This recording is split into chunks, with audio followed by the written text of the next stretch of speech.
من برادرتم. نمیخوای با من در میون بذاری؟ یه چیزی شده، اما نمیتونم بهت بگم.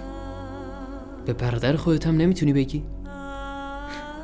هر چیزی رو نمیشه به هر کسی گفت. هر کسی؟ من برادرتم.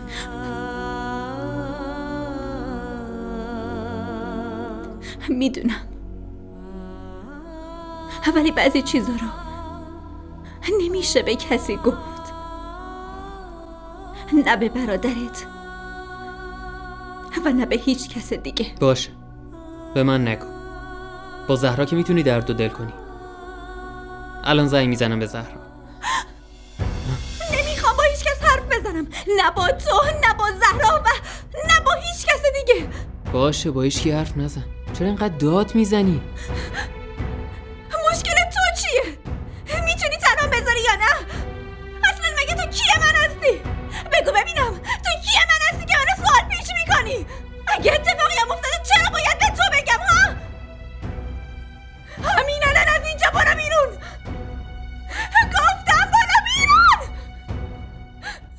فقط برو، فقط برو.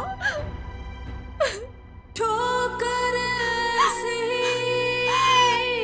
खाई है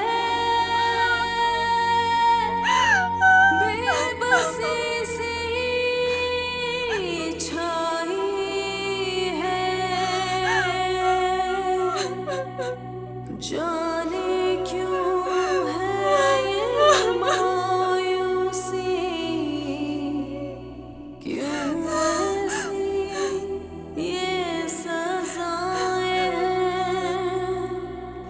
मेरे मौला क्या मेरी खताएं हैं खताएं हैं।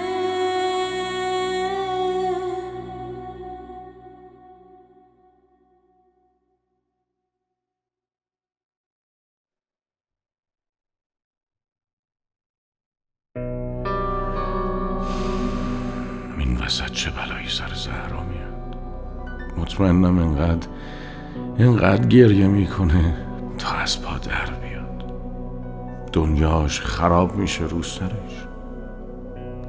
جواب ثریا رو چی بدم؟ همه این اتفاقا به خاطر تصمیم اشتباه من بوده. من مسئول تمام این اتفاقاتم. من گناهکارم. من ظلم کردم به زهرا، به ثریا، به صنم، به سعید، به همشون ظلم کردم.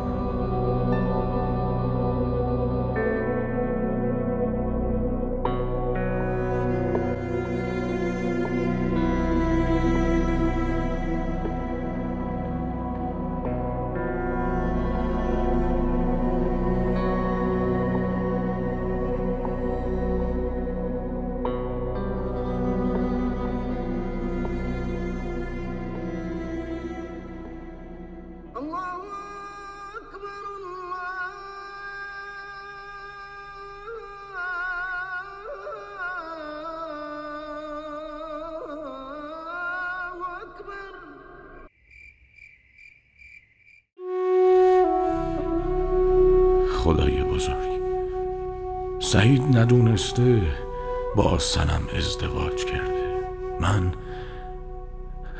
من اینو به همه میگم و بعد زهرا رو از سعید جدا میکنم و بعد صنمو میارم توی خونه خودش.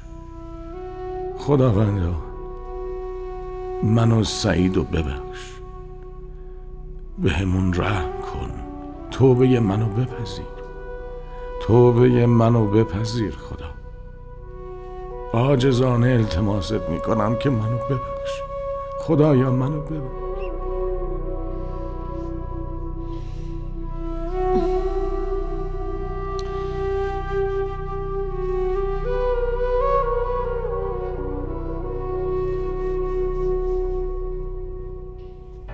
اخلاق، ببینم تو کل شب و بیدار بودی یا الان بیدار شدی؟ خواب و بیدار بودم سمیرا. نتونستم بخوابم. مغزم کار نمیکنه. اگه بخوای اینطوری بیخوابی بکشی مریض میشی عزیزم. بلایی سرم نمیاد سمیرا. من خوبم. فقط باید یه کاری برام بکنی.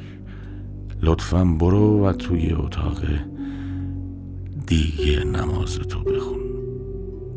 میخوام سعی کنم یکم بخوام. باشه حتما. دراز بکش و استراحت کن. هیچ کس مزاحمت نمیشه.